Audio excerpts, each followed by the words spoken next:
Assalamu alaikum wa rahmatullahi ta'ala wa barakatuh. Bonjour à toutes et à tous, j'espère vous retrouver en pleine forme. Dans cette séance, je vais partager avec vous, chers étudiants et étudiantes de la première année baccalauréat, un exercice concernant la deuxième leçon de la physique, la puissance et le travail d'une force. Alors c'est un exercice que je dis assez important. Donc voilà, il est devant vous. Vous pouvez scanner, soit stopper la vidéo pour le lire d'une façon plus détaillée et pour répondre aux questions posées. Alors, vous avez un solide S de masse de kg, supposé ponctuel. Il parcourt un rail comportant une partie inclinée qui est AB, qui est d'un angle incliné d'un angle alpha 30 degrés. Et vous avez une piste AB de longueur 2 mètres, puis une partie rectiligne BC qu'on appelle une partie rectiligne BC, puis il y a une partie circulaire, voilà, CE de rayon R. Donc la première question, calculer le travail du poids de S au cours des déplacements AB et BC.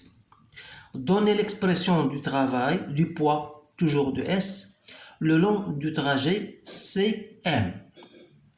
La dernière question, quelle doit être la valeur de l'angle d'état pour que le travail de poids le long du trajet A vers M soit nul? En votant G égale à 10 newtons par kilogramme. Alors pour répondre à ces questions-là, vous devez quand même avoir un bagage, bien sûr, sur tout ce que vous avez vu dans votre leçon, à savoir l'expression du travail du poids. Voilà. Donc, première question, le travail du poids du corps S le long du déplacement AB.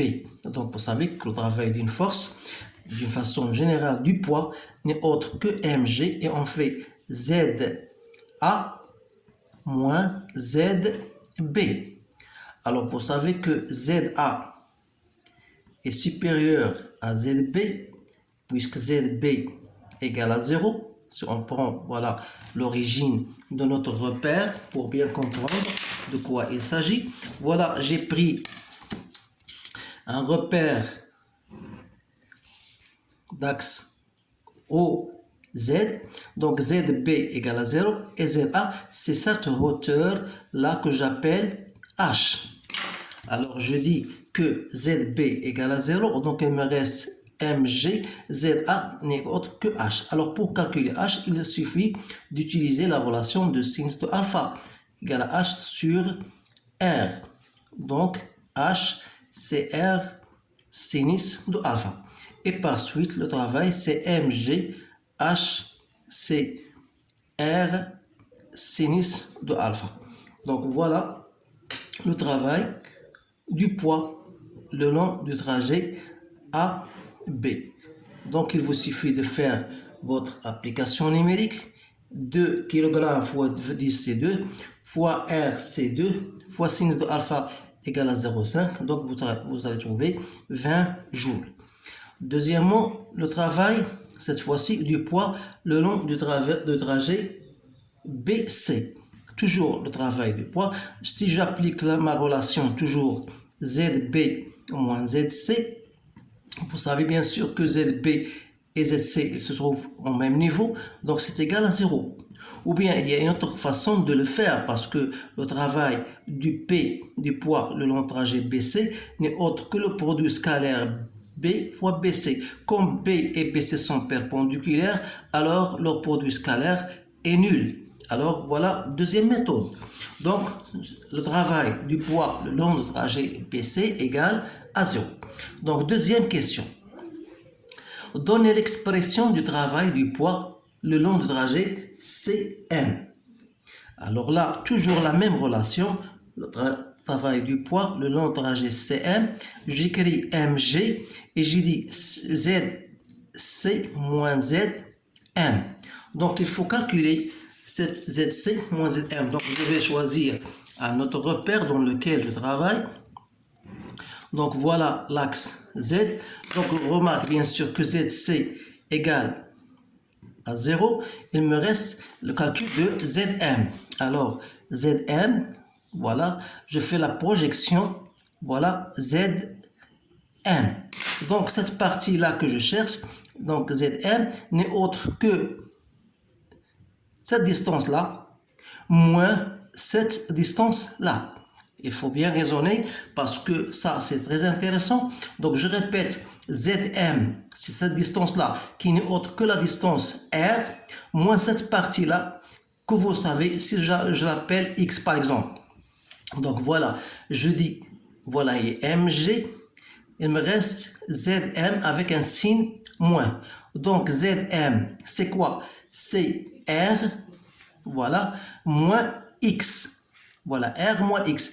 Alors, je sais que cosinus de θ n'est autre que X sur R. Donc, ça veut dire que X égale à quoi? Égale à R cosinus de θ. Et par suite, Zm n'est autre que R moins X, c'est-à-dire moins R cos de θ, c'est-à-dire R en facteur de 1 moins cosinus de θ. Et par suite, le travail du poids le long du trajet CM, donc c'est moins mg, donc si je fais mg, je fais entrer le moins dans ça, donc il me reste moins mg cosinus de θ moins 1. Voilà le travail du poids le long du trajet, bien sûr, CM.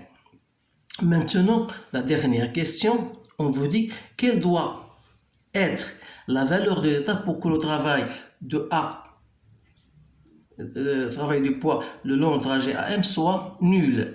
Alors là, donc je sais que le travail du poids le long du trajet AM n'est autre que le travail du poids de A vers B, puis de B vers C, puis de B vers CM. Alors, j'ai calculé le travail du poids, le long B c'est égal à 0, donc il me reste le travail du poids à B, c'est déjà égal à mg r sinus de alpha. Il me reste plus ou bien moins, comme vous voulez. Donc, je vais le rendre avec un moins mg et je fais 1 moins cosinus de θ. Voilà. Donc, pour que ce travail-là soit nul, ça veut dire égal à 0. Cela revient à dire que mgr sinus de θ égale à mgr 1 moins cosinus de θ. Voilà. Ce qui explique, voilà, je simplifie. Donc, il me reste 1 moins cosinus de θ.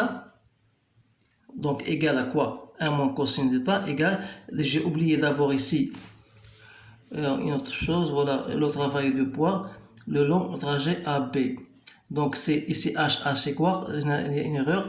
H, c'est quoi? Sinus de alpha. On a dit sinus de alpha est égal à H sur AB. Alors, ici sur AB, c'est pas sur R, pardon, je m'excuse, ici sur AB. Donc, il y a une erreur que j'ai faite, je m'excuse. Donc, H, donc vous allez rendre RC AB. Donc, j'ai donc ici A, B, ici c'est R. Donc, il y a toute une différence. Donc, voilà, MG reste AB. Donc, mon cosinus de θ sera égal à quoi? Est égal à AB, ici on a alpha. Donc, c'est AB sinus de alpha. Donc, c'est AB sinus de alpha. Ici, il y a un R. Donc, je dois diviser par R. Donc, 1 moins cos de θ, c'est bien AB sinus de alpha sur R. C'est bien ça. Donc, ici, je peux en tirer cosinus de θ qui n'est autre que 1 moins AB sinus de alpha sur R. Voilà. D'où, si je voudrais trouver θ, c'est la fonction réciproque, donc c'est cos de θ moins 1 de tout ce machin-là, de AB sinus de alpha sur R. Donc il ne me reste que de faire l'application numérique. 1, AB c'est quoi? C'est 2. Sinus de alpha c'est 0,5 et R c'est 0,5. Donc si je simplifie, donc c'est cos moins 1. Donc il reste 1 moins 2, c'est moins 1. Cos de moins 1, c'est pi. Donc il faut que θ égale à pi, c'est-à-dire 180 degrés. Voilà, j'espère que cette réponse soit correcte, ou bien j'espère qu'elle soit correcte.